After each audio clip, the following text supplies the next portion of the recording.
An investigation underway after a shooting at YouTube's headquarters in Northern California. Authorities in Northern California on the scene of a shooting at YouTube headquarters tonight. Police responded to an active shooter there at the YouTube building in San Bruno, just south of San Francisco, around 1:30 this afternoon. Thanks for being with us. I'm Spencer Washburn. And I'm Matt Sizemore. Here is what we know right now. Authorities say a woman believed to be the shooter is dead of a self-inflicted gunshot, and 4 other people have been injured. Chris Martinez has the latest on this developing story. Chris Martinez, CBS News. 1,700 people work at the facility. Google, which owns the online video website, posted on Twitter that the company is coordinating with authorities. Now, for the latest on this developing story, as well as any breaking news, you can always download our app or visit our website, KION546.com.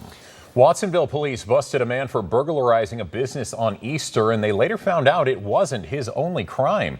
Sunday evening, officers were called to an alarm at Granite Construction on West Beach Street.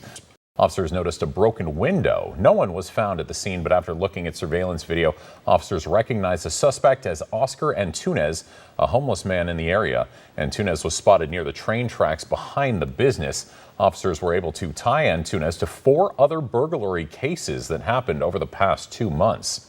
$25,000 worth of heroin was seized during a SWAT operation in King City early this morning. This video shows the moment officers had guns drawn as they surrounded a home.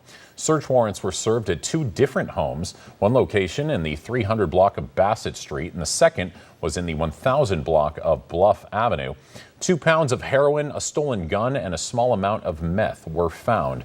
Yesenia Mosqueda, Armenta Rodriguez, Maria Martinez, and Antonio Duran were taken into custody. One was released. Well, it's a battle 4 years in the making, with Monterey Peninsula water costs among the highest in the nation, a push to put it in government control. KION's Aaron Groff was at a major announcement from Public Water Now, and he is here now with what happened. Aaron? Matt and Spencer, the group. Matt and Spencer. All right, Aaron, thank you very much. Well, April is Distracted Driving Awareness Month. And according to one study, many drivers aren't paying attention out there on the roads. KION's Candace Price joining us now with more. All right, Candace, thank you.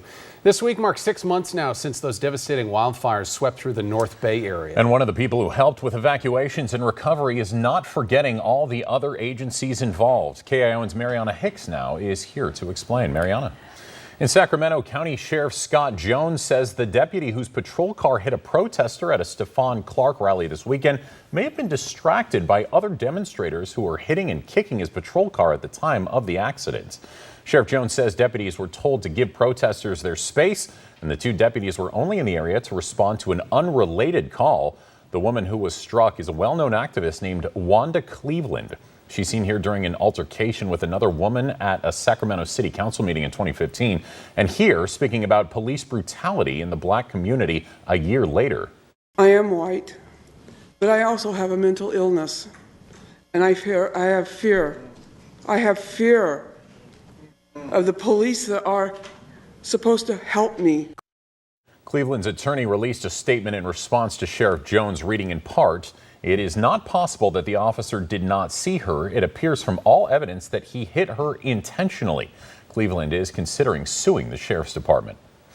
A proposed new California law will change the rules for police officers statewide when deciding whether or not to use deadly force. Under current law, police officers can use lethal force when they're facing a reasonable threat. Lawmakers behind the new bill and multiple community groups at the Capitol today say the law gives police too much power and has resulted in too many people being unnecessarily killed. The new law will only allow peace officers to use deadly force if there's no other option. Clearly, the current standard where they can use deadly force when they feel a serious threat isn't enough to prevent unnecessary deaths of members of the community, particularly people of color. California had more people killed by police than any other state in 2017. Of the 162 people shot and killed by police, only half were armed with guns.